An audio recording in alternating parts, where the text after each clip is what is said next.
याद आती है परिवार की? हाँ जी। मेरे मुंडे मेरा कत्ल कर लगे थे। बहू ने तो मेरी ने ऐ समझा नहीं मैंने भी मेरी सस है।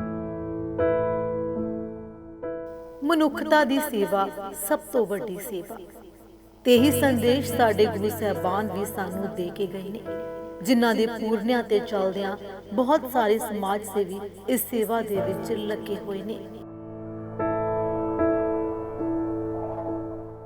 ਮਨੁੱਖਤਾ ਨੂੰ ਪਿਆਰ ਕਰਨ ਵਾਲੇ ਲੋਕ ਅੱਜ ਵੀ ਅਜਿਹੇ ਘਰ ਬਣਾਈ ਬੈਠੇ ਨੇ ਜਿੱਥੇ ਨਿਆਸਰਿਆਂ ਨੂੰ ਆਸਰਾ ਮਿਲ ਰਿਹਾ ਹੈ, ਜਿਨ੍ਹਾਂ ਨੂੰ ਅਸੀਂ ਆਪਣੀ ਭਾਸ਼ਾ ਦੇ ਵਿੱਚ ਆਸ਼ਰਮ ਆਖਦੇ ਹਾਂ।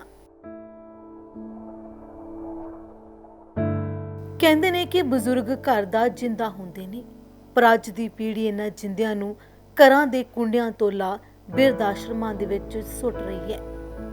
ਆਖਰ ਕੀ ਅਜਿਹੇ ਕਾਰਨ ਬਣ ਜਾਂਦੇ ਨੇ ਕਿ ਢਿੱਡੋਂ ਜਾਏ ਹੀ ਮਾਪਿਆਂ ਨੂੰ ਅੱਖੋਂ ਓਲੇ ਕਰ ਦਿੰਦੇ ਨੇ। ਇਹਨਾਂ ਸਵਾਲਾਂ ਦੇ ਜਵਾਬ ਲੱਭਣ ਦੇ ਲਈ ਅਸੀਂ ਲੁਧਿਆਣਾ ਦੇ ਸਵਾਮੀ ਵਿਵੇਕਾਨੰਦ ਬਿਰਧ ਆਸ਼ਰਮ ਪੁੱਜੇ, ਜਿੱਥੇ 60 ਤੋਂ ਵੱਧ ਨਿਆਸਰਿਆਂ ਨੂੰ ਆਸਰਾ ਮਿਲ ਰਿਹਾ ਹੈ।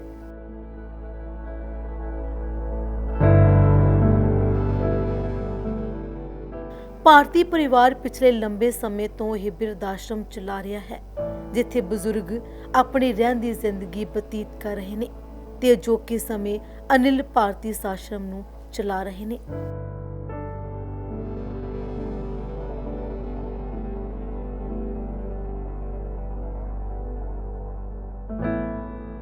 ਆਸ਼ਰਮ ਦੇ ਵਿੱਚ ਸਾਰੇ ਬਜ਼ੁਰਗ ਬੜੇ ਪਿਆਰ ਦੇ ਨਾਲ ਰਹਿੰਦੇ ਨੇ ਤੇ ਹਰ ਇੱਕ ਸਹੂਲਤ ਉਹਨਾਂ ਨੂੰ ਦਿੱਤੀ ਜਾਂਦੀ ਹੈ। ਉਹਨਾਂ ਦੀ ਸਿਹਤ ਦਾ ਪੂਰਾ ਧਿਆਨ ਰੱਖਿਆ ਜਾਂਦਾ ਹੈ।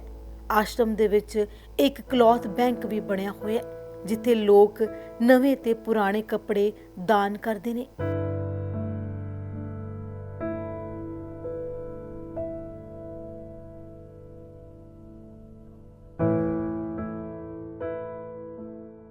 ਇਸ ਤੋਂ ਇਲਾਵਾ ਆਸ਼ਰਮ ਦੇ ਵਿੱਚ ਕਿਚਨ ਵੀ ਬਣੀ ਹੋਈ ਹੈ, ਜਿੱਥੇ ਅਨੁਸ਼ਾਸਨ ਦੇ ਵਿੱਚ ਬੈਠ ਕੇ ਸਾਰੇ ਬਜ਼ੁਰਗਾਂ ਨੂੰ ਭੋਜਨ ਛਕਾਇਆ ਜਾਂਦਾ ਹੈ।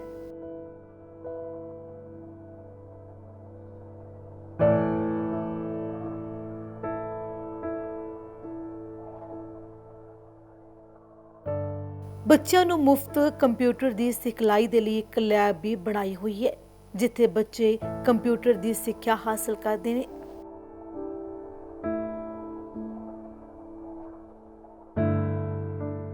ਇਸ ਆਸ਼ਰਮ ਦੇ ਵਿੱਚ ਬਜ਼ੁਰਗ ਆਪਣੀ ਜ਼ਿੰਦਗੀ ਨੂੰ ਖੂਬਸੂਰਤ ਤਰੀਕੇ ਦੇ ਨਾਲ ਜਿਉ ਰਹੇ ਨੇ।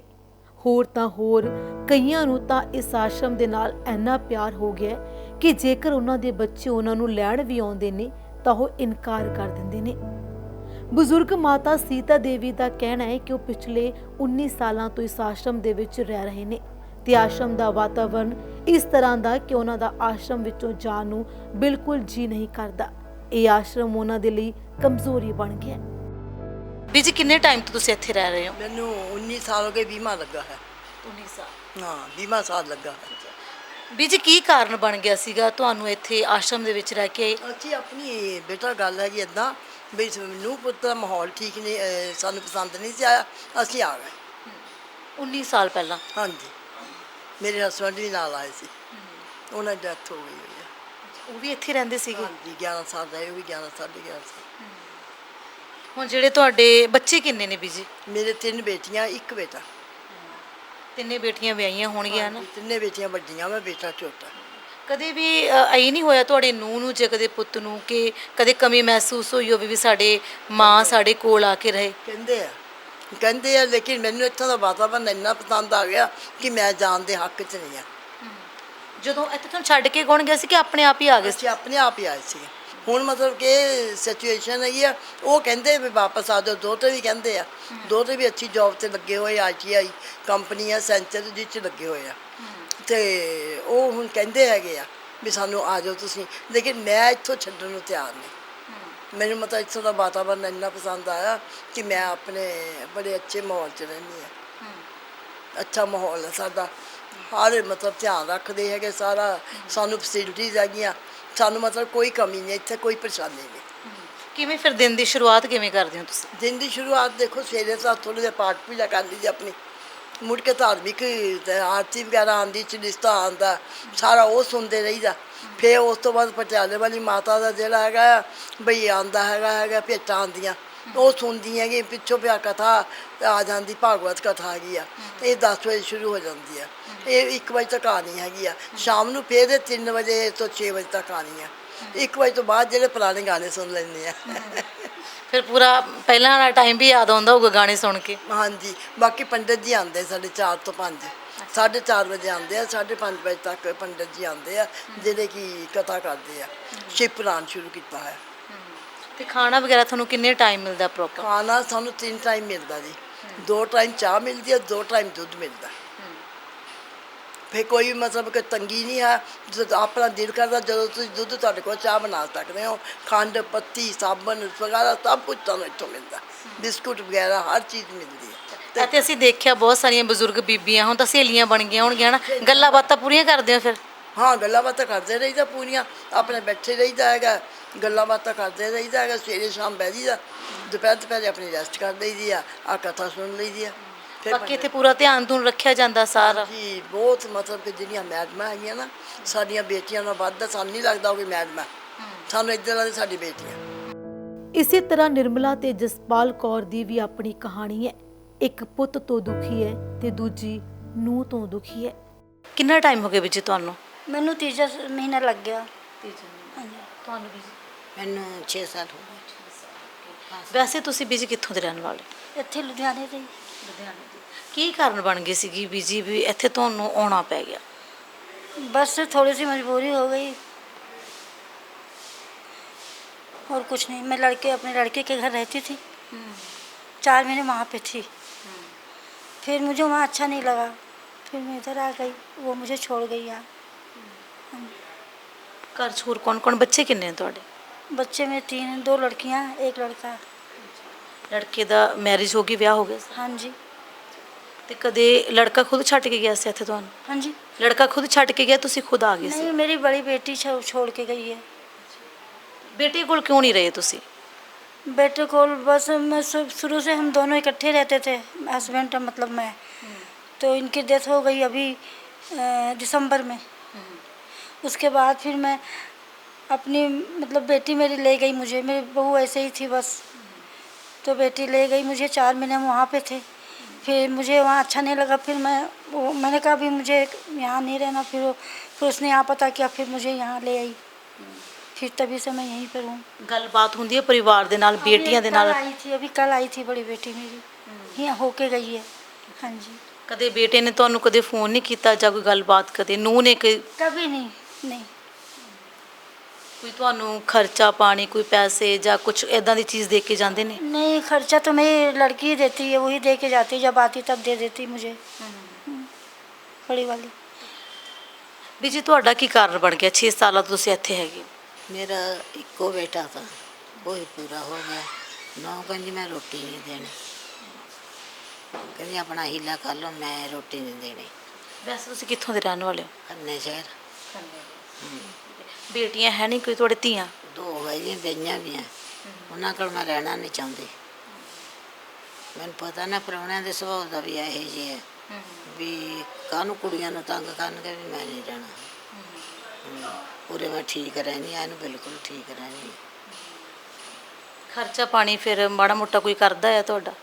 ਪਿਲਸਣ ਲੱਗੀ ਵੀ, ਪਿਲਸਣ ਦੇ ਆਸਰੇ ਆ ਬਥੇਰੀ ਆਪਾਂ ਜੋ ਵੀ। ਤੇ ਇੱਥੇ ਤੁਹਾਡੀ ਕਿਵੇਂ ਜ਼ਿੰਦਗੀ ਚੱਲ ਰਹੀ ਹੈ ਆਸ਼ਰਮ ਦੇ ਵਿੱਚ? ਵਧੀਆ ਚੱਲ ਰਹੀ? ਬਹੁਤ ਵਧੀਆ ਚੱਲਦੀ ਹੈ, ਬਹੁਤ ਵਧੀਆ। ਹੁਣ ਤਾਂ ਮੇਰੀ ਜ਼ਿੰਦਗੀ ਆਏ ਆ ਵੀ ਮੈਂ ਕਹਿੰਦੀ ਹਾਂ ਮੈਂ ਘਰ ਨਾਲੋਂ ਵੀ ਠੀਕ ਹਾਂ ਉਰੇ। ਹਾਂ। ਕਿਵੇਂ ਫਿਰ ਦਿਨ ਦੀ ਸ਼ੁਰੂਆਤ ਕਿਵੇਂ ਕਰਦੇ ਹੋ? ਤਾਂ ਹੁਣ ਜੇ ਮੈਂ ਬਹੂ ਕੋਲ ਜਾਊਂਗੀ, ਨਾ ਤਾਂ ਮੇਰੇ 'ਤੇ ਕੰਮ ਹੁੰਦਾ, ਨਾ ਮੈਨੂੰ ਹਾਰਟ ਦੀ ਬਿਮਾਰੀ ਆ, ਅਟੈਕ ਦੀ ਬਿਮਾਰੀ ਆ, ਮੇਰੇ 2 ਅਟੈਕ ਹੋ ਲਏ ਉਹਦੇ ਕਰਕੇ। ਕੋਈ ਹੋਰ ਕਦੇ ਕਿਸੇ ਪਰਿਵਾਰ ਨੇ ਬਾਂਹ ਨਹੀਂ ਫੜੀ ਤੁਹਾਡੀ? ਕਿਸੇ ਨੇ ਨਹੀਂ ਫੜੀ। ਬਹੂ ਪਹਿਲਾਂ ਆਉਂਦੀ ਰਹੀ ਹੈ, ਹੁਣ ਬਹੂ ਵੀ ਜਵਾਬ ਦੇਗੀ ਫਿਰ।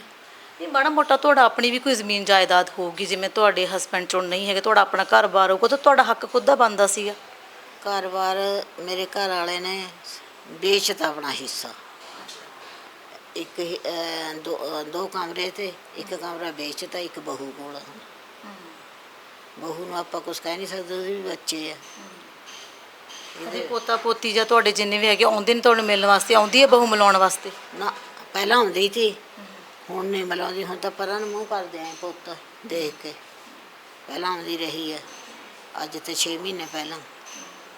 ਫਿਰ ਮੈਨੂੰ ਮੇਰੀ ਪਿਲਸਣ ਵਾਲੇ ਝਾਕਦੇ ਤੇ ਮੈਂ ਜਵਾਬ ਦੇ ਦਿੱਤਾ ਵੀ ਮੇਰੇ ਕੋਲ ਨਹੀਂ ਹੈ। ਹੁਣ ਪਿਲਸਣ ਦਾ ਵਧੀਆ ਚੱਲ ਰਿਹਾ ਆਪਣਾ? ਐਨ ਵਧੀਆ ਚੱਲਦਾ।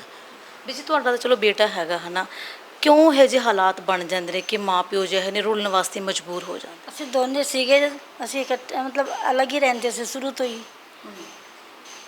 शुरू तो ही नहीं बनते सी, मतलब उनका बेटे नाल? बेटे बहू दोनों ही जैसे। तो फिर हम दोनों अकेले ही रहते थे। तो जब फिर इनकी दिसंबर में डेथ हो गई इनकी, तो फिर मेरी बेटी आई बड़ी वाली, फिर वो हम उसके साथ ही चले गए। बाद में वो अपने घर ले गई, वहीं पे रहने लगे, यहीं फेस 1 में रहती है डुगरी। तो 4 महीने हम थे वहाँ पे। फिर मैंने कहा अभी अब हमें यहाँ अच्छा नहीं लगता ऐसे रोज़ रोज़ रहना। क्या कहना चाहोगे? आपका तो एक बेटा भी है ना, कितने अच्छे से आप पालन पोषण करते हो, बच्चे को पढ़ाते हो, लिखाते हो, नौकरी तक लेके जाते हो, फिर वही बच्चे आपको रुलने के लिए मजबूर हो जाते। हो सकता अगर आज ये वृद्धाश्रम ना हो तो ज़िंदगी कैसे होगी बुज़ुर्गों?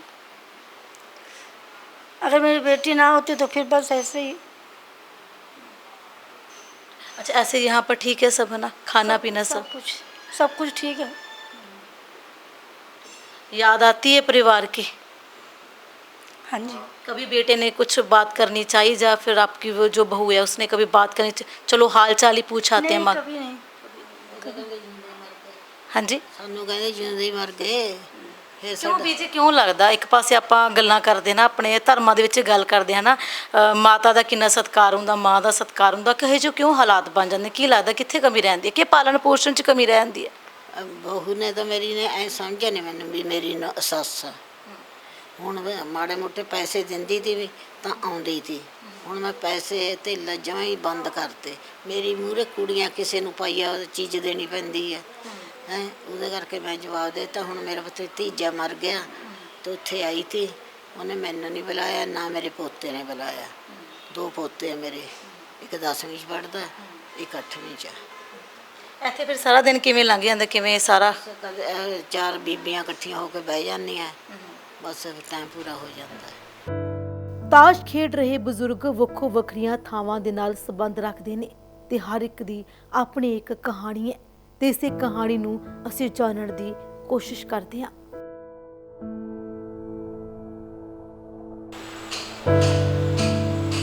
ਸਤਿ ਸ਼੍ਰੀ ਅਕਾਲ ਬਾਬਾ। ਕੀ ਹਾਲ ਚਾਲ ਹੈ ਬਾਬਾ ਜੀ? ਠੀਕ ਹੈ ਜੀ। ਅੱਛਾ, ਕਦੋਂ ਕਦੋਂ ਬੈਠ ਰਹਿ ਰਹੇ ਹੋ ਇੱਥੇ? ਮੈਨੂੰ 11 ਮਹੀਨੇ ਹੋਣ ਵਾਲੇ। 11 ਬੇਸਿਕਲੀ ਕਿੱਥੋਂ ਦੇ ਰਹਿਣ ਵਾਲੇ ਹੋ? ਸ਼ਿਮਲਾਪੁਰੀ। ਸ਼ਿਮਲੇ ਤੋਂ? ਸ਼ਿਮਲਾਪੁਰੀ। ਸ਼ਿਮਲਾਪੁਰੀ ਇੱਥੋਂ ਲੁਧਿਆਣਾ ਹੀ ਲੋਕਲ ਹੈ ਨਾ? ਕੀ ਕਾਰਨ ਬਣ ਗਿਆ ਸੀਗਾ? ਘਰੇਲੂ ਕਲੇਸ਼ ਸੀ। ਤੁਸੀਂ ਕਿੱਥੋਂ ਦੇ ਹੋ? ਮੈਂ ਲੁਧਿਆਣੇ ਦਾ ਜੀ, ਸਮਰਾਲਾ ਚੌਂਕ ਦਾ। ਕੀ ਕਾਰਨ ਬਣ ਗਏ ਬਾਈ ਜੀ ਇੱਥੇ ਆਉਣ ਦੇ ਤੁਹਾਡੇ? ਇੱਥੇ ਆਉਣ ਦਾ ਕਾਰਨ ਇਹ ਬਣ ਗਿਆ, ਮੇਰੇ ਮੁੰਡੇ ਮੇਰਾ ਕਤਲ ਕਰ ਲੱਗੇ ਸੀਗੇ ਘਰ ਘਰੇਲੂ ਕਰਕੇ। ਇਸ ਕਰਕੇ ਫਿਰ ਮੈਂ ਇੱਥੇ ਆ ਗਿਆ। ਜਨਾਨੀ ਰੋਟੀ ਪਾਣੀ ਨਹੀਂ ਦਿੰਦੀ। ਕਿੰਨੇ ਬੱਚੇ ਕਿੰਨੇ ਆ ਤੁਹਾਡੇ? मेरे बच्चे 4 हैं। ਬੇਟੇ ਨੇ? 2 बेटियां हैं, 2 बेटे हैं। एक लड़की पागल है जिसका मैं 30 साल की है वो, जिसका मैं इलाज कराता हूँ। बेटे में एक मेरी भैन रली हुई है जो मेरा कत्ल कराने को फिर क्यों? कोई ऐसा कारण है। इसमें नहीं मैं बता सकता आपको, कुछ बातें ऐसी नहीं बताने वाली होती। कोई ऐसा कारण है, उसके कारण वो मुझे ख़त्म करना चाहते हैं। एक बहन है जो मेरे साथ है, तलाकशुदा है, वो नीचे रहती है, मैं ऊपर रहता हूँ। मैं नीचे आ गया, मैं बीमार हो गया था, तो जनानी मुझे रोटी नहीं देती। मैं अपनी बेटी करके जैसी रोटी दे अपने हाथ से लेकर खा लेता हूँ, कभी कभी रोटी देती है। ਤੁਹਾਡੇ ਕੋਲ ਇੱਥੇ ਆਏ ਨਹੀਂ ਜਾਂ ਬੇਟਿਆਂ ਨੇ ਕਦੇ ਸੁਲਾਹ ਕਰਨ ਦੀ ਕੋਸ਼ਿਸ਼ ਨਹੀਂ ਕੀਤੀ ਵੀ ਮੇਰਾ ਪਿਤਾ ਹੈ? बेटे मेरे साथ बोलते नहीं हैं। एक बेटा मेरे पास रहता है, एक बेटा मेरी बहन के पास रहता है, उसके पास पैसा बहुत है, वो मेरा कत्ल कराने को फिरती है, साथ में जनानी भी डली हुई है। गाना निकालते हैं जैसे मैं बीमार, मेरे पर उन्होंने हमला कर दिया था छोटे बेटे ने। ਬਾਈ ਜੀ ਤੁਸੀਂ ਕਿਵੇਂ ਆ? मैं इत्थों लोकल ही हैं जी। ਅੱਛਾ। मेरा एक बेटा एक बेटी है। बेटी की शादी की हुए हो गए कोई 22 साल, मुंडे की शादी की हो गए कोई 9-10 साल। ਤੇ ਮੁੰਡੇ ਨੂੰ ਪੜਾਇਆ ਲਿਖਾਇਆ ਬਹੁਤ ਵਧੀਆ ਕੀਤਾ। ਸਾਡੀ ਘਰਵਾਲੀ ਦਾ ਐਕਸੀਡੈਂਟ ਹੋ ਗਿਆ ਸੀ, ਸਾਡਾ ਦੋਨਾਂ ਦਾ ਹੀ। ਉਹ ਐਕਸਪਾਇਰ ਹੋ ਗਈ ਸੀ, ਮੈਂ ਬਚ ਗਿਆ। ਮੈਂ ਆਪਣੇ ਮੁੰਡੇ ਨੂੰ ਇੰਜੀਨੀਅਰਿੰਗ BA ਕਰਾ ਕੇ ਇੰਜੀਨੀਅਰਿੰਗ ਕਰਾਈ, ਪਹਿਲਾਂ ITI ਕਰਾਈ, ਫਿਰ ITI ਕਰਾਈ, ਫਿਰ ਇੰਜੀਨੀਅਰਿੰਗ ਕਰਾਈ, ਫਿਰ ਉਹਨੂੰ ਅੱਛੀ ਪੋਸਟ 'ਤੇ ਲਵਾਇਆ ਵੀ ਖੁਦ ਜੇ ਵੀ ਉਹਦੇ 'ਚ ਹਾਈਵੇ 'ਚ ਸਾਹਨੇਵਾਲ ਵਾਲੀ। ਅਤੇ ਫਿਰ ਉਹਦੀ ਸ਼ਾਦੀ ਘਰ ਵਾਲੀ ਦੀ ਮਰਨ ਤੋਂ ਬਾਅਦ 'ਚ ਫਿਰ ਮੈਂ ਉਹਦੀ ਸ਼ਾਦੀ ਕੀਤੀ। ਸ਼ਾਦੀ 'ਤੇ ਵੀ ਤਕਰੀਬਨ 6 ਲੱਖ ਰੁਪਏ ਲਾਇਆ ਮੈਂ, ਵਧੀਆ ਪ੍ਰੋਗਰਾਮ ਸੀ ਮੇਰਾ। ਫਿਰ ਮੈਂ ਠੇਕੇਦਾਰ ਹੁੰਦਾ ਸੀ ਪਹਿਲਾਂ, ਪੈਸੇ ਬਥੇਰੇ ਕਮਾਏ ਹੋਏ ਸੀ। ਉਸ ਮੁੰਡੇ ਨੇ ਸ਼ਾਦੀ ਤੋਂ ਬਾਅਦ ਪਤਾ ਨਹੀਂ ਉਹਦੀ ਕਾਰਵਾਈ ਨੇ ਕੀ ਕੀਤਾ ਜਾਂ ਉਹਨੇ ਕੀ ਕੀਤਾ, ਮੇਰਾ ਘਰ A1 ਹੁੰਦਾ ਸੀ, A1 ਗਲੀ 'ਚੋਂ। ਮੈਂ ਸ਼ਰਮਾ ਬਾਦਸ਼ਾਹ ਕਹਿੰਦੇ ਹੁੰਦੇ ਸੀ ਹੈ। ਅਤੇ ਉਹਨੇ ਆ ਕੇ ਐਸਾ ਕੰਮ ਕਰਤਾ, ਸਭ ਕੁਛ ਹੀ ਘਰ ਖਾਲੀ ਕਰਤਾ। ਜੋ ਮੇਰੀ ਘਰਵਾਲੀ ਦੇ ਜਾਂ ਆਪਣੇ ਸਾਰੇ ਇੰਨੀ ਤਨਖਾਹ, ਇੰਨੀ ਵੱਡੀ ਪੋਸਟ 'ਤੇ ਇੰਨੀ ਤਨਖਾਹ ਲੈਣ ਵਾਲਾ ਬੰਦਾ, ਸਾਰੀ ਦਿਹਾੜੀ ਡਰਿੰਕ, ਸਾਰੀ ਦਿਹਾੜੀ ਐਡਾ ਮੋਟਾ ਹੋਇਆ, ਐਡਾ ਟੁੱਟ ਕੀਤਾ। ਫਿਰ ਮੈਨੂੰ ਮਾਰਨ ਕੁੱਟਣ ਲੱਗੇ, ਸਭ ਕੁਛ ਮੇਰਾ ਲੈ ਲਿਆ, ਸਾਰਾ ਕੁਛ A to Z। ਇੱਥੇ ਕਿਵੇਂ ਪਹੁੰਚੇ ਫਿਰ ਤੁਸੀਂ? ਫਿਰ ਮੈਨੂੰ ਜਦੋਂ ਇੰਨਾ ਹੀ ਤੰਗ ਹੋਣ ਲੱਗ ਗਿਆ, ਮੇਰੇ ਇੱਕ ਦੋਸਤ ਨੂੰ ਪਤਾ ਲੱਗਿਆ ਵੀ ਸ਼ਰਮੇ ਦਾ ਜ਼ਿਆਦਾ ਹਾਲ ਆ। ਸ਼ਰਮਾ ਹੁਣ ਕਹਿੰਦਾ ਸ਼ਰਮੇ ਦਾ ਕਿਵੇਂ ਹੋ ਜੂ, ਕਹਿੰਦਾ ਬਸ ਹੋਇਆ। ਉਹਨੇ ਫਿਰ ਮੈਨੂੰ ਉਹਨੂੰ ਫੋਨ ਨੰਬਰ ਦਿੱਤਾ ਮੇਰਾ, ਜਿਹਨੇ ਉਹਨੂੰ ਦੱਸਿਆ। ਉਹ ਮੈਨੂੰ ਫਿਰ ਉਹਨੇ ਉੱਥੇ ਬੁਲਾਇਆ, ਪਾਰਕ 'ਚ ਸੈਰ ਕਰਦਾ ਸੀ ਉਹ, ਆਪਣੇ ਪੈਪਸੂ ਰੋਡਵੇਜ਼ 'ਚੋਂ ਰਿਟਾਇਰ ਆ ਹੈ ਬੰਦਾ। ਉਹ ਫਿਰ ਮੈਨੂੰ ਇੱਥੇ ਉਹ ਬੁਲਾਇਆ ਤਾਂ ਉਹਨੇ ਮੈਨੂੰ ਇਹ ਸਕੀਮ ਦੱਸੀ, ਅਤੇ ਮੈਨੂੰ ਉਹ ਛੱਡ ਕੇ ਵੀ ਹੋਈ ਗਿਆ ਇੱਥੇ। ਤੇ ਇੱਥੇ ਆਉਂਦੇ ਨੇ ਤੁਹਾਡੇ ਬੱਚੇ ਮਿਲਣ ਵਾਸਤੇ? ਨਾ ਜੀ ਨਾ, ਉਹ ਤਾਂ ਮੈਨੂੰ ਸ਼ੁਕਰ ਕੀਤਾ ਬਈ ਕੁੜੀ ਮੇਰੀ ਆਉਂਦੀ ਆ, ਕੁੜੀ ਮੇਰੀ ਆਉਂਦੀ ਹੈ ਜੀ, ਆਉਂਦੀ ਹੈ ਇੱਥੇ। ਹੁਣ ਰੱਖੜੀ ਬੰਨ੍ਹਣ ਵੀ ਆਊਗੀ, ਉੱਦਾਂ ਵੀ ਆਉਂਦੀ, ਕੋਈ ਚੀਜ਼ ਦੀ ਲੋੜ ਆ ਜਾਂ ਕੁਛ ਦੀ ਆ। ਆਹ ਮੋਬਾਇਲ ਹੀ ਮੇਰੇ ਕੋਲ ਜਿਹੜਾ ਪਹਿਲਾਂ ਸੀ, ਮੈਨੂੰ ਕਹਿੰਦੀ ਡੈਡੀ ਇਹ ਤਾਂ ਅੜਕ ਬੋਲਦਾ। ਮੈਂ ਫਿਰ ਨਵਾਂ ਲੈ ਦੇ, ਉਹ ਦੂਜੇ ਦਿਨ ਹੀ ਨਵਾਂ ਲੈ ਕੇ ਆ ਗਈ। ਲੱਗਦਾ ਪਰ ਇਹ ਕਹਿੰਦੇ ਵੀ ਧੀਆਂ ਬਹੁਤ ਨੇੜੇ ਹੁੰਦੀਆਂ ਨੇ, ਧੀਆਂ ਫਿਰ ਵੀ ਦੁੱਖ ਸੁੱਖ ਜਿਹੜੇ ਆ ਕਰਦੀਆਂ। ਹੁਣ ਦੇਖੋ ਨਾ, ਹੁਣ ਰੱਖੜੀ ਆ, ਰਕਸ਼ਾ ਬੰਧਨ ਆ ਜਾਂ ਕੋਈ ਜੌਂ ਟੰਗਣੇ ਆ ਜਾਂ ਟਿੱਕਾ ਵਾ, ਮੈਂ ਆਪਣੀ ਕੁੜੀ ਨੂੰ ਕੁਛ ਦੇਣਾ। ਮੈਂ ਜਿੰਨੀ ਦੇ ਬੈਠਾ, ਮੈਂ ਤਾਂ ਮਾਂ ਤਾਂ ਮਰ ਗਈ, ਹੁਣ ਮੈਂ ਹੀ ਉਹਨੂੰ ਦਊਂਗਾ ਨਾ। ਇਹਨੂੰ ਦੇਣ ਨੂੰ ਪੈਸੇ ਬਥੇਰੇ ਮਿਲਦੇ ਆ, ਸਾਨੂੰ ਨਹੀਂ ਦਿੰਦਾ। ਆਸ਼ਰਮ ਬਾਰੇ ਕੀ ਕਹਿਣਾ ਚਾਹੋਗੇ? ਆਸ਼ਰਮ ਨੇ ਮੈਨੂੰ ਆਪਣਾ ਘਰ ਭੁਲਾਤਾ। ਤੇ ਹੁਣ ਅਖੀਰ ਦੇ ਵਿੱਚ ਗੱਲ ਕਰ ਲੈਣੇ ਉਸ ਰੱਬ ਦੇ ਜੀ ਦੀ, ਜੋ ਇਹਨਾਂ ਰੱਬ ਦੇ ਜੀਆਂ ਨੂੰ ਜ਼ਿੰਦਗੀ ਦੇ ਰਿਹਾ ਹੈ। ਸਵਾਮੀ ਵਿਵੇਕਾਨੰਦ ਟਰਸਟ ਦੇ ਪ੍ਰਧਾਨ ਅਨਿਲ ਭਾਰਤੀ ਖੁਦ ਬਜ਼ੁਰਗਾਂ ਨੂੰ ਬਹੁਤ ਪਿਆਰ ਕਰਦੇ ਨੇ ਤੇ ਇਹਨਾਂ ਬਜ਼ੁਰਗਾਂ ਨੂੰ ਆਸਰਾ ਦੇ ਰਹੇ ਨੇ। ਪਹਿਲਾਂ ਤਾਂ ਬਹੁਤ ਸ਼ਲਾਘਾਯੋਗ ਕਦਮ ਜਿਹੜਾ ਤੁਸੀਂ ਕੀਤਾ ਨਾ, ਬਹੁਤ ਸਾਲਾਂ ਤੋਂ ਤੁਸੀਂ ਬਿਰਧ ਆਸ਼ਰਮ ਚਲਾ ਰਹੇ ਹੋ, ਬਹੁਤ ਸਾਰੇ ਬੇਸਹਾਰਾ ਨੂੰ ਜਿਹੜਾ ਸਹਾਰਾ ਦੇ ਰਹੇ ਹੋ। ਉਹਦੀ ਰਹਿਮਤ ਹੈ ਜੀ, ਉਸ ਈਸ਼ਵਰ ਦੀ ਰਹਿਮਤ ਹੈ, ਉਹੀ ਸਹਾਰਾ ਦੇ ਰਿਹਾ ਸਾਰਿਆਂ ਨੂੰ। ਅਸੀਂ ਤਾਂ ਜ਼ਰੀਆ ਹੈਗੇ ਹਾਂ। ਅੱਛਾ ਸਰ, ਕਿੰਨੇ ਕੁ ਸਮੇਂ ਤੋਂ ਜਿਹੜੀ ਤੁਸੀਂ ਇਹ ਬਿਰਧ ਆਸ਼ਰਮ ਜਿਹੜਾ ਚਲਾ ਰਹੇ ਹੋ? ਇਹ ਬਿਰਧ ਆਸ਼ਰਮ ਮੇਰੇ ਪਿਤਾ ਸ਼੍ਰੀ ਸਮਾਜ ਰਤਨ ਸ਼੍ਰੀ ਰਾਮ ਪ੍ਰਕਾਸ਼ ਜੀ ਭਾਰਤੀ, ਜਿਨ੍ਹਾਂ ਨੇ ਕਿ 2015 'ਚ ਆਪਣੀ ਫਿਜ਼ੀਕਲ ਬਾਡੀ ਵਿਕੇਟ ਕਰ ਦਿੱਤੀ ਸੀ, ਉਹ ਇਸ ਟਰਸਟ ਦੇ ਵੀ ਫਾਊਂਡਰ ਸੀ ਔਰ ਇਸ ਆਸ਼ਰਮ ਦੀ ਵੀ ਫਾਊਂਡੇਸ਼ਨ ਉਹਨਾਂ ਨੇ ਰੱਖੀ ਸੀ 1992 ਦੇ ਵਿੱਚ। ਅਤੇ ਉਦੋਂ ਤੋਂ ਲਗਾਤਾਰ ਬਜ਼ੁਰਗਾਂ ਦੀ ਜਿਹੜੀ ਸੇਵਾ ਦਾ ਕੰਮ ਹੈ ਅਤੇ ਨਿਰੰਤਰ ਚੱਲ ਰਿਹਾ, ਸਮਾਜ ਦੇ ਸਹਿਯੋਗ ਨਾਲ। ਪਰਮਾਤਮਾ ਕਰਨ ਵਾਲਾ ਹੈ, ਸਮਾਜ ਜ਼ਿੰਮੇਦਾਰੀ ਸਮਾਜ ਨੇ ਲੈ ਰੱਖੀ ਹੈ ਅਤੇ ਬੜੀ ਅੱਛੀ ਸੇਵਾ ਹੋ ਰਹੀ ਹੈ। ਔਰ ਬਜ਼ੁਰਗਾਂ ਦਾ ਜੋ ਅੱਜ ਦੇ ਟਾਈਮ ਦੇ ਵਿੱਚ ਐਸੀ ਨੌਬਤ ਆ ਗਈ ਹੈ ਕਿ ਕਈ ਬੱਚੇ ਇੱਦਾਂ ਸਮਝਦੇ ਆ ਕਿ ਬਜ਼ੁਰਗ ਇਹਨਾਂ ਦੀ ਹੁਣ ਲੋੜ ਨਹੀਂ ਹੈਗੀ, ਹੁਣ ਇਹ ਸਾਡੇ ਕੰਮ ਦੇ ਨਹੀਂ ਰਹੇ, ਹੁਣ ਪੈਸੇ ਕਮਾਉਣ ਵਾਲੇ ਨਹੀਂ ਰਹੇ, ਉਦੋਂ ਉਹਨਾਂ ਨੂੰ ਆਸ਼ਰਮ ਆਉਣਾ ਪੈਂਦਾ ਹੈ। ਉਹ ਇਹ ਭੁੱਲ ਜਾਂਦੇ ਆ कि छत नहीं रहती, दहलीज नहीं रहती, दीवारों दर नहीं रहता, घर में बुजुर्ग ना हो ना तो घर घर नहीं रहता। ਬਿਲਕੁਲ ਇੱਕ ਪਾਸੇ ਕਿਹਾ ਜਾਂਦਾ ਨਾ ਬਜ਼ੁਰਗ ਘਰ ਦਾ ਕਹਿੰਦੇ ਜਿੰਦਾ ਹੁੰਦੇ ਨੇ ਹਨਾ, ਕਹਿੰਦੇ ਬੰਦਾ ਕਿਤੇ ਵੀ ਚਲਾ ਜਾਂਦਾ ਜਦੋਂ ਬਜ਼ੁਰਗ ਘਰੇ ਹੁੰਦਾ। ਕੀ ਲੱਗਦਾ ਸਰ ਕਿਉਂ ਅਜਿਹੀ ਨੌਬਤ ਆ ਗਈ? ਇੱਕ ਪਾਸੇ ਪੇਰੈਂਟਸ ਹੈਗੇ ਨੇ, ਮਾਪਿਓ ਬੜੇ ਰੀਝਾਂ ਦੇ ਨਾਲ ਬੱਚਿਆਂ ਨੂੰ ਪਾਲਦੇ ਨੇ ਹਨਾ, ਫਿਰ ਕਿਉਂ ਅਜਿਹੀ ਨੌਬਤ ਆ ਜਾਂਦੀ? ਕਿ ਇਹਦੇ ਵਿੱਚ ਤੁਹਾਨੂੰ ਕੀ ਲੱਗਦਾ ਕਿ ਤੁਸੀਂ ਅਲੱਗ-ਅਲੱਗ ਲੋਕਾਂ ਦੇ ਨਾਲ ਵਿਚਰਦੇ ਹੋਵੋਗੇ ਕਿ ਮਾਨਸਿਕਤਾ ਕਿਉਂ ਹੈ ਜੀ ਲੋਕਾਂ ਦੀ ਬਣਦੀ ਜਾ ਰਹੀ ਹੈ ਜਾਂ ਬੱਚਿਆਂ ਦੀ ਬਣਦੀ ਜਾ ਰਹੀ ਹੈ? ਜਿੰਨੇ ਅਸੀਂ ਆਪਣੀ ਸੰਸਕ੍ਰਿਤੀ ਤੋਂ ਦੂਰ ਹੋਵਾਂਗੇ, ਜਿੰਨੇ ਅਸੀਂ ਆਪਣੇ ਸੰਸਕਾਰਾਂ ਤੋਂ ਦੂਰ ਹੋਵਾਂਗੇ, ਜਿੰਨੇ ਅਸੀਂ ਸਾਂਝੇ ਪਰਿਵਾਰਾਂ ਤੋਂ ਦੂਰ ਹੋਵਾਂਗੇ, ਇੱਦਾਂ ਦੀਆਂ ਔਕੜਾਂ ਤਾਂ ਬੇਟਾ ਆਉਣਗੀਆਂ ਹੀ ਆਉਣਗੀਆਂ। इमारत में पाया बड़ी चीज़ है, तपती धूप में साया बड़ी चीज़ है, रहे सलामत ता क़यामत, बुज़ुर्गों का साया बड़ी चीज़ है। ये मंत्र साड़ी विरासत है, ये मंत्र साड़ी पूंजी है, ये मंत्र साढ़े बजुर्गों ने, साढ़े ऋषि मुनिया ने सानू कुट्टी के रूप च हमेशा पिलाया। ਅੱਜ ਅਸੀਂ ਪੈਸਾ ਜਿਹੜਾ ਹੈਗਾ ਉਹਦੇ ਪਿੱਛੇ ਇੰਨੇ ਅਸੀਂ دیਵਾਨੇ ਹੋ ਗਏ ਕਿ ਅਸੀਂ ਆਪਣੇ ਪਰਿਵਾਰਾਂ ਦੀ ਕੀਮਤ ਭੁੱਲ ਗਏ, ਆਪਣੇ ਬਜ਼ੁਰਗਾਂ ਦੀ ਕੀਮਤ ਭੁੱਲ ਗਏ ਔਰ ਵੈਸਟਰਨ ਕਲਚਰ ਤੋਂ ਪ੍ਰਭਾਵਿਤ ਹੋ ਕੇ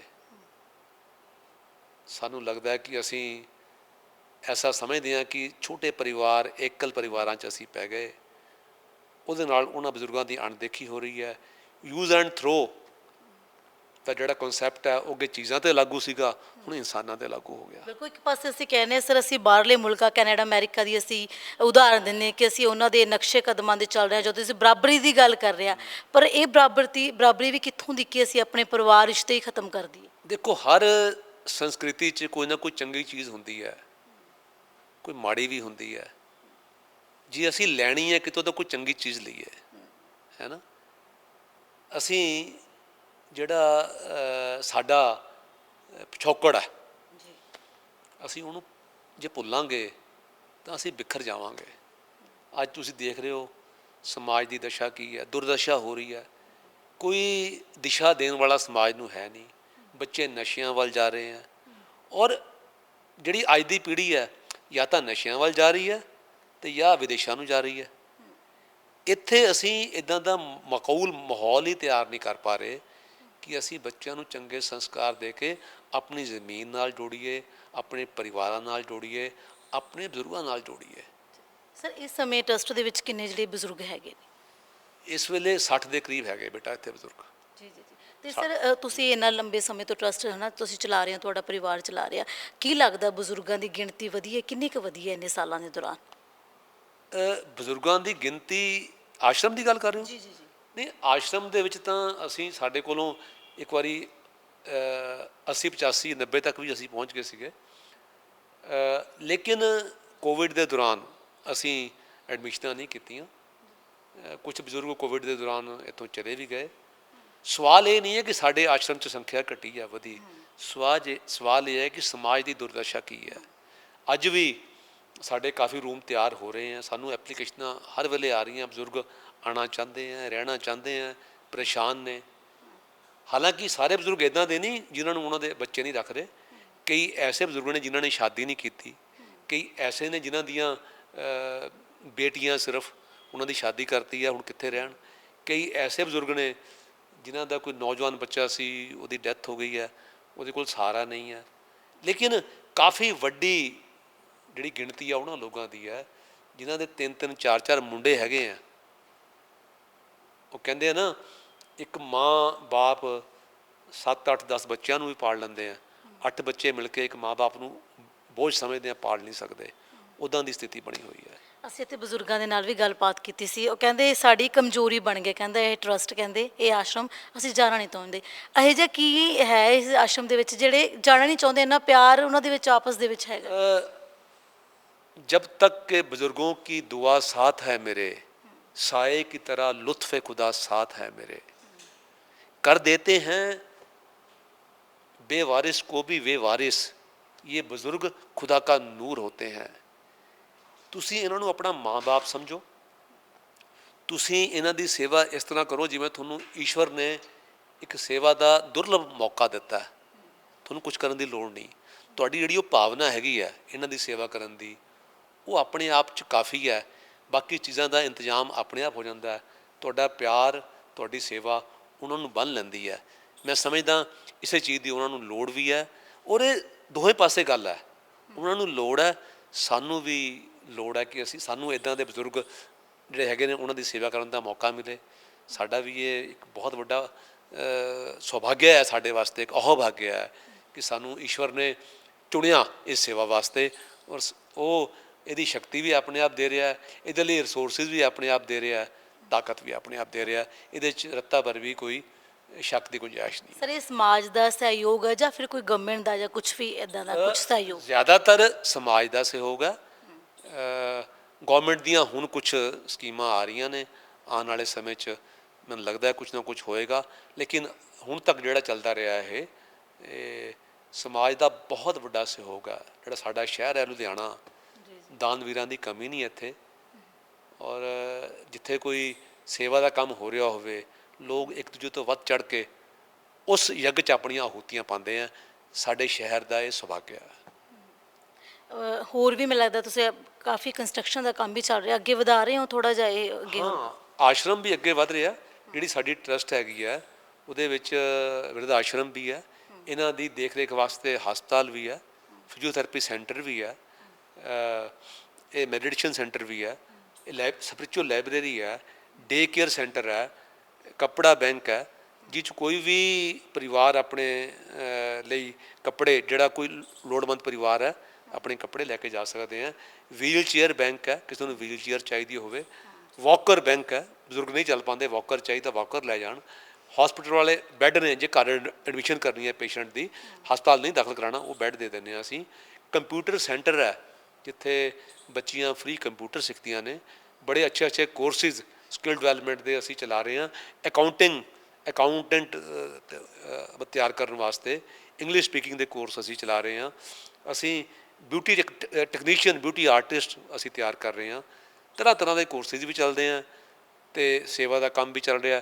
ਜਿਹੜੀ ਇਹ ਸ਼ਮਸ਼ਾਨ ਭੂਮੀ ਹੈ ਮਾਡਲ ਟਾਊਨ ਦੀ, ਇਹ ਵੀ ਸਾਡੇ ਟਰਸਟ ਦਾ ਹਿੱਸਾ ਹੈ। ਕੋਵਿਡ ਦੇ ਦੌਰਾਨ ਅਸੀਂ 4 LPG ਦੇ ਇੱਥੇ ਪਲਾਂਟ ਲਗਾਏ ਸ਼ਮਸ਼ਾਨ ਘਾਟ ਦੇ ਵਿੱਚ, ਜਿਨ੍ਹਾਂ ਲੋਕਾਂ ਦੀ ਕੋਵਿਡ ਨਾਲ ਡੈਥ ਹੋ ਰਹੀ ਸੀ। ਉਸ ਸਮੇਂ ਸ਼ਹਿਰ ਦੇ ਵਿੱਚ ਕੋਈ ਵੀ ਸ਼ਮਸ਼ਾਨ ਘਾਟ ਇਹਨਾਂ ਦੇ ਸੰਸਕਾਰ ਕਰਨ ਲਈ ਤਿਆਰ ਨਹੀਂ ਸੀ। ਅਸੀਂ ਜਦੋਂ ਅੱਗੇ ਆਏ ਅਤੇ ਅਸੀਂ 4 ਪੱਠੀਆਂ ਲਾਈਆਂ, ਉਦੋਂ ਦੇ ਸਾਰੇ ਕੋਵਿਡ ਵਾਲੇ ਸੰਸਕਾਰ ਇੱਥੇ ਹੋਣੇ ਸ਼ੁਰੂ ਹੋ ਗਏ। ਅਤੇ ਇਹ ਸਭ ਸਮਾਜ ਦਾ ਸਹਿਯੋਗ, ਉਸ ਈਸ਼ਵਰ ਦੀ ਰਹਿਮਤ। ਜਿੰਨੇ ਵੀ ਹੁਣ ਇੱਥੇ ਕੰਮ ਕਰ ਰਹੇ ਨੇ, ਜਿੰਨੇ ਵੀ ਕਰਮਚਾਰੀ, ਸਾਰੀ ਤਨਖਾਹ ਟਰਸਟ ਦੇ ਵੱਲੋਂ ਸਾਰਿਆਂ ਨੂੰ ਮਿਲ ਰਹੀ ਹੈ? ਜੀ, ਸਾਰੇ ਟਰਸਟ ਦੇ ਰੋਲ 'ਤੇ ਹੈਗੇ ਆ, ਉਹਨਾਂ ਸਾਰਿਆਂ ਨੂੰ ਟਰਸਟ ਦੀ ਤਨਖਾਹ ਮਿਲ ਰਹੀ ਹੈ। ਬਟ ਉਹਨਾਂ ਦਾ ਇਹ ਸੁਭਾਗਿਆ ਹੈ ਕਿ ਜਿਹੜਾ ਉਹਨਾਂ ਦਾ ਪ੍ਰੋਫੈਸ਼ਨ ਹੈ, ਅਗਰ ਉਹਨਾਂ ਦਾ ਪੈਸ਼ਨ ਵੀ ਬਣ ਗਿਆ, ਨਾਲ ਦੀ ਨਾਲ ਸੇਵਾ ਦਾ ਵੀ ਉਹਨਾਂ ਨੂੰ ਮੌਕਾ ਮਿਲ ਰਿਹਾ ਅਤੇ ਉਹ ਪਰਿਵਾਰ ਵੀ ਚੱਲ ਰਿਹਾ। ਇਹ ਤੋਂ ਵਧੀਆ ਦੁਰਲਭ ਅਵਸਰ ਤਾਂ ਕੋਈ ਹੋ ਨਹੀਂ ਸਕਦਾ ਨਾ। ਇੱਕੋ ਕੰਮ ਦੇ ਨਾਲ ਉਹਨਾਂ ਦੀ ਘਰ ਦੀ ਰੋਜ਼ੀ ਰੋਟੀ ਵੀ ਚੱਲ ਰਹੀ ਹੈ ਅਤੇ ਸੇਵਾ ਵੀ ਉਹਨਾਂ ਦੇ ਹੱਥੋਂ ਹੋ ਰਹੀ ਹੈ। ਇਹ ਸਮਝ ਲਓ। ਆਖਰੀ ਸਵਾਲ ਕਰੂੰਗੀ ਸਰ, ਲੋਕਾਂ ਨੂੰ ਤੁਸੀਂ ਕੀ ਸੁਨੇਹਾ ਦੇਣਾ ਚਾਹੋਗੇ? ਕਿਉਂਕਿ ਰਿਸ਼ਤਿਆਂ ਦੀ ਕਿਤੇ ਨਾ ਕਿਤੇ ਫਿੱਕ ਪੈ ਰਹੀ ਹੈ ਨਾ, ਮਾਂ ਬਾਪ ਇੰਨਾ ਪੜ੍ਹਾਉਂਦਾ, ਆਪਣੀ ਕਮਾਈ ਦਾ ਕਿੰਨਾ ਹਿੱਸਾ ਦੇ ਦਿੰਦਾ ਬੱਚਿਆਂ ਨੂੰ, ਪਰ ਕਿਉਂ ਸਥਿਤੀ ਇੱਦਾਂ ਦੀ ਬਣ ਜਾਂਦੀ? ਲੋਕਾਂ ਨੂੰ ਕੀ ਸੁਨੇਹਾ ਦਿਓਗੇ ਕਿ ਰਿਸ਼ਤਿਆਂ ਦੇ ਲਈ ਜੇ ਅਸੀਂ ਗੱਲ ਕਰ? ਰਿਸ਼ਤਿਆਂ ਲਈ ਮੈਂ ਜਿਸ ਤਰ੍ਹਾਂ ਤੁਹਾਡੇ ਨਾਲ ਮੈਂ ਪਹਿਲੇ ਗੱਲ ਕੀਤੀ ਕਿ ਉਹ ਮਾਂ ਬਾਪ ਜਿਨ੍ਹਾਂ ਨੇ ਸਾਨੂੰ ਬਚਪਨ ਤੋਂ ਲੈ ਕੇ ਅੱਜ ਤੱਕ ਪਲ ਪਲ, ਤਿਲ ਤਿਲ ਆਪਣੇ ਆਪ ਨੂੰ ਵੇਚ ਕੇ, ਆਪਣਾ ਪਸੀਨਾ ਬਹਾ ਕੇ, ਉਹ ਮਾਂ ਜਿਹੜੀ ਹਮੇਸ਼ਾ ਉਹਨੇ ਆਪਣੇ ਬੱਚਿਆਂ ਨੂੰ ਸੁੱਕੇ 'ਚ ਸਵਾਇਆ, ਆਪ ਗਿੱਲੇ 'ਚ ਸੌਂਦੀ ਰਹੀ, ਪਾਸੇ ਬਦਲ ਕੇ। ਔਰ ਉਹ ਬਾਪ ਜਿਹਨੇ ਆਪਣਾ ਸਾਰਾ ਕੁਛ ਦਾਅ 'ਤੇ ਲਗਾ ਕੇ ਤੁਹਾਡਾ ਕੈਰੀਅਰ ਬਣਾਇਆ, ਤੁਹਾਡੀ ਜ਼ਿੰਦਗੀ ਬਣਾਈ, ਕੀ ਤੁਸੀਂ ਸਮਝਦੇ ਹੋ ਅੱਜ ਅਗਰ ਉਹਨਾਂ ਨੂੰ ਲੋੜ ਹੈ ਤਾਂ ਤੁਸੀਂ ਉਹਨਾਂ ਨੂੰ ਆਸ਼ਰਮ ਭੇਜ ਦਿਓਗੇ?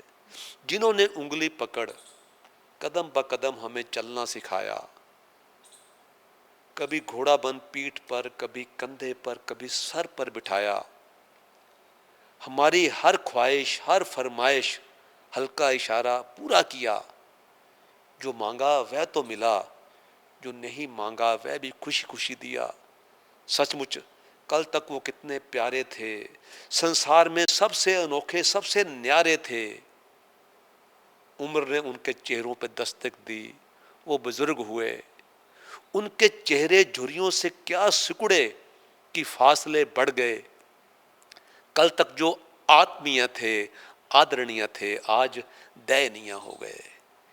ये विडंबना है समाज की, ये पीड़ा है साडे समाज की। सुनेहा यही है कि समझ जाओ, ਤੁਹਾਡੀ हालत भी यही होनी है, ਤੁਹਾਡੇ ਬੱਚਿਆਂ ने ਤੁਹਾਡੀ हालत ਕੱਲ੍ਹ ਨੂੰ ਇਹ ਤੋਂ ਵੀ ਬੱਤਰ ਕਰਨੀ ਹੈ। ਸਮੇਂ ਰਹਿੰਦੇ ਸਮਝ ਜਾਓ ਤੇ ਤੁਹਾਡਾ ਜੀਵਨ ਵੀ ਸੁਖਾਲਾ ਹੋ ਜਾਏਗਾ, ਸਮਾਜ ਵੀ ਸੋਹਣਾ ਬਣ ਜਾਏਗਾ। ਜਿਹੜੇ ਤੁਸੀਂ ਸ਼ਾਇਰੋ ਸ਼ਾਇਰੀ ਦੇ ਨਾਲ ਜ਼ਰੀਏ ਲੋਕਾਂ ਨੂੰ ਸੁਨੇਹਾ ਦਿੱਤਾ, ਇਹ ਸ਼ਾਇਰੀ ਫਿਰ ਤੁਸੀਂ ਇਸੇ ਦੌਰਾਨ ਹੀ ਸਿੱਖ ਲਈ ਜਾਂ ਕਿਵੇਂ ਤੁਹਾਡਾ ਕਿਵੇਂ ਬਣਿਆ, ਕਿਉਂਕਿ ਬਜ਼ੁਰਗਾਂ ਦੇ ਨਾਲ ਤੁਸੀਂ ਰਹੇ ਹੋ? शायरी मेरा जनून है, मेरा शौक है, माँ सरस्वती की किरपा है, रहमत है। शायरी नाल मैं जुड़िया होया, पोइट्री नाल मैं जुड़िया होया लंबे समय तो, और मेरी जिंदगी का हिस्सा है। ਅਨਿਲ ਜੀ ਧੰਨਵਾਦ ਗੱਲ ਕਰਨ ਲਈ। शुक्रिया शुक्रिया, thank you so much, thank you. ਤਾਂ ਇਸ ਸਨ ਸਵਾਮੀ ਵਿਵੇਕਾਨੰਦ ਟਰਸਟ ਦੇ ਪ੍ਰਧਾਨ ਅਨਿਲ ਭਾਰਤੀ ਜੀ। ਤਾਂ ਬਹੁਤ ਸੋਹਣੀਆਂ ਗੱਲਾਂ ਕਹੀਆਂ ਗਈਆਂ ਨੇ, ਸੁਨੇਹਾ ਦਿੱਤਾ ਗਿਆ ਲੋਕਾਂ ਨੂੰ ਕਿ ਸੰਭਲ ਜੋ, ਕਿਉਂਕਿ ਤੁਹਾਡੇ ਤੇ ਵੀ ਇਹ ਵਕਤ ਆਉਣਾ ਹੈ। ਜਿਹੜੇ ਆਪਣੇ ਮਾਂ-ਬਾਪ ਨੂੰ ਬੇਸਹਾਰਾ ਛੱਡ ਰਹੇ ਨੇ, ਤਾਂ ਉਸ ਤੋਂ ਬਾਅਦ ਜਿਹੜੇ ਬਿਰਧ ਆਸ਼ਰਮ ਹੈਗੇ ਨੇ, ਤਾਂ ਉਹਨਾਂ ਲੋਕਾਂ ਦਾ ਜਿਹੜਾ ਹੈਗਾ ਸਹਾਰਾ ਬਣ ਰਹੇ ਨੇ, ਉਹਨਾਂ ਬਜ਼ੁਰਗਾਂ ਦਾ ਸਹਾਰਾ ਬਣ ਰਹੇ ਨੇ। ਤਾਂ ਸਵਾਮੀ ਵਿਵੇਕਾਨੰਦ ਟਰਸਟ ਦੇ ਵੱਲੋਂ ਵੀ ਬੇਸਹਾਰਾ ਨੂੰ, ਉਹਨਾਂ ਬਜ਼ੁਰਗਾਂ ਨੂੰ ਜਿਹੜਾ ਹੈਗਾ ਸਹਾਰਾ ਦਿੱਤਾ ਜਾ ਰਿਹਾ। ਪਿਛਲੇ ਕਈ ਸਾਲਾਂ ਤੋਂ ਜਿਹੜਾ ਹੈਗਾ ਭਾਰਤੀ ਪਰਿਵਾਰ ਜਿਹੜਾ ਹੈਗਾ ਬਜ਼ੁਰਗਾਂ ਦੀ ਸੇਵਾ ਦੇ ਵਿੱਚ ਲੱਗਿਆ ਹੋਇਆ। ਤਾਂ ਅਨਿਲ ਭਾਰਤੀ ਜੀ ਹੁਣ ਪ੍ਰਧਾਨ ਹੈਗੇ ਨੇ, ਟਰਸਟ ਇਹਨਾਂ ਦੇ ਵੱਲੋਂ ਚਲਾਈ ਜਾ ਰਹੀ ਹੈ। ਤਾਂ ਬਹੁਤ ਸੋਹਣਾ ਕਦਮ ਹੈ ਇਹਨਾਂ ਦਾ, ਸ਼ਲਾਘਾਯੋਗ ਕਦਮ ਹੈਗਾ ਕਿ ਬਜ਼ੁਰਗਾਂ ਨੂੰ, ਜਿਨ੍ਹਾਂ ਨੂੰ ਉਹਨਾਂ ਦੇ ਜਿਹੜੇ ਬੱਚੇ ਹੈਗੇ ਨੇ ਉਹ ਲੱਤ ਮਾਰਦੇ ਨੇ, ਤਾਂ ਕਿਤੇ ਨਾ ਕਿਤੇ ਸਹਾਰਾ ਜ਼ਰੂਰ ਦਿੰਦੇ ਨੇ, ਤੇ ਸ਼ਲਾਘਾਯੋਗ ਇਹਨਾਂ ਦਾ ਕਦਮ ਜ਼ਰੂਰ ਹੈਗਾ। ਕੈਮਰਾਮੈਨ ਵਿਨੇ ਦੇ ਨਾਲ ਕਮਲਦੀਪ ਕੌਰ, ਲੁਧਿਆਣਾ।